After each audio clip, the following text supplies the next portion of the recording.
بسم اللہ الرحمن الرحیم۔ السلام علیکم، میں ہوں رضا اور آپ دیکھ رہے ہیں معاد الحدیث۔ ایک مسلمان کے لیے جتنا قرآن و حدیث کا علم حاصل کرنا ضروری ہے، اتنا اس کے لیے یہ بھی ضروری ہے کہ وہ فتنوں اور گناہوں کے بارے میں بھی علم حاصل کرے تاکہ وہ ان سے بچ سکے۔ اسی طرح کے ایک فتنے سے آج ہم آپ کو آگاہ کریں گے جس کا نام الومناٹی ہے، اور یہ ایک خفیہ شیطانی تنظیم ہے جس کی بنیاد 18ویں صدی میں رکھی گئی تھی، لیکن اس کا جو فاؤنڈیشن ہے، اس کی جو جڑ ہے وہ بہت پرانی ہے، اور اس کا تعلق جو محققین ہیں وہ پرانے بنی اسرائیل کے پرانے دور سے جوڑتے ہیں، جو کہ جادو میں ایکسپرٹ تھے اس چیز میں۔ تو یہ بھی جادو کا ہی استعمال کرتے ہیں، اور جادو کے اندر یہ لوگوں کو کس طرح اپنے جادو میں گرفتار کرتے ہیں، ان کے بہت سارے طریقے ہیں۔ یہ اپنے مشہور سنگرز، مشہور پولیٹیشین، مشہور ایکٹر جو ہیں سب کو استعمال کرتے ہیں تاکہ یہ لوگوں میں اپنا جادو پھیلا سکیں۔ تو اس وقت دنیا میں جتنے بھی فتنے جو ہے وہ سر اٹھا رہے ہیں، سب کا جو ماسٹر مائنڈ ہے وہ یہی تنظیم۔ ان کے کچھ مقاصد ہیں جو کہ میں آپ سے شیئر کرنا چاہتا ہوں۔ سب سے پہلے یہ ہے کہ وہ دنیا میں ایک مذہب اور ایک سلطنت قائم کرنا چاہتے ہیں۔ دوسرا یہ ہے کہ وہ جتنے بھی ابراہیمی دین ہیں ان کو ختم کرنا چاہتے ہیں، خاص طور پر وہ مسلمانوں کی دشمن ہیں، تو وہ مسلمانوں کو دینی اور دنیاوی طور پر کمزور کرنا چاہتے ہیں۔ تو ان کے جو کام ہیں ان کے لیے وہ کیا کیا کچھ کرتے ہیں دنیا کے اندر، اور ان کے کیا کیا مشن اس وقت چل رہے ہیں وہ میں آپ کے ساتھ شیئر کرتا ہوں۔ سب سے پہلے یہ ہے کہ وہ قتل عام کرنا چاہتے ہیں لوگوں کا، کیونکہ جتنے زیادہ لوگ قتل ہوں گے اتنی زیادہ دنیا کی آبادی کم ہوگی، اور جتنی آبادی کم ہوگی اتنا ہی زیادہ ان کا جو یہ ون ورلڈ آرڈر یا نیو ورلڈ آرڈر جو ہے اس کو لاگو کرنا آسان ہے۔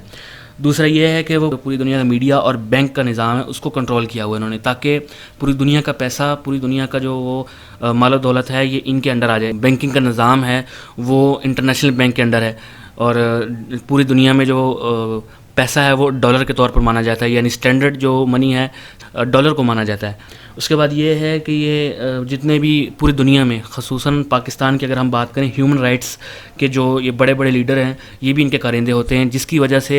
جب بھی کوئی اسلامی اصلاحات آتی ہیں یا اسلامی قانون نافذ ہوتا ہے تو یہ اس کی مخالفت کرتے ہیں۔ دنیا کے تقریباً تمام اداکار جو ہیں وہ ان کے زیر اثر ہیں اور ان کی آئیڈیالوجی پر جو ہے وہ پھیلا رہے ہیں، جس کے اندر جو سب سے بڑی مثال ہے جو عام طور پہ آج کل مشہور ہے وہ بگ باس، ان کا ایک انڈیا میں چلتا ہے پروگرام ہے، اور اسی کے ذریعے یہ فحاشی بھی پھیلاتے ہیں اور اسی کے ذریعے لوگوں کا دماغ بھی خراب کرتے ہیں۔ تو جس طرح کہ ویڈیو کے اندر آپ دیکھ سکتے ہیں کہ ایک آرٹسٹ ہے، وہ انجیل مقدس یعنی جو بائبل ہے، اس وقت بے شک جتنی مرضی اس میں تحریف ہے، لیکن کہیں نہ کہیں تو اس کے اندر جو خدا اور نیک لوگ ہیں ان کے جو اقوال ہوں گے تو یہ اس کو باقاعدہ جو ہے نا وہ پھاڑ بھی رہا ہے۔ تو کہنے کا مقصد یہ ہے کہ وہ جو ہے نا اپنے یوٹیوب چینل کے اوپر اس نے لکھا ہے کہ تم لوگ اللہ سے یعنی خدا سے محبت کرتے ہو، میں شیطان سے محبت کرتا ہوں۔ تو یہ وہ لوگ ہیں جو شیطان کی پیروی کرتے ہیں اور شیطان کے پیغام کو لوگوں تک پہنچاتے ہیں، اور ان کے دماغ کے جو ہے نا وہ پلاننگ کر رہے ہیں۔ دوسرا یہ ہے کہ مسلمانوں میں ایسے لوگ تیار کیے جاتے ہیں جو کہ دین کی جو ہے وہ گہرائی سے لوگوں کو دور رکھتے ہیں، قرآن و حدیث کا غلط ترجمہ کرتے ہیں، جہاد سے دور رکھتے ہیں، اسلام میں تعویل کرتے ہیں۔ قادیانی کا جو فتنہ ہے، فتنہ قادیان، وہ کس دور میں آیا تھا؟ وہ اسی دور کا جو فتنہ ہے جس دور میں انگریز نے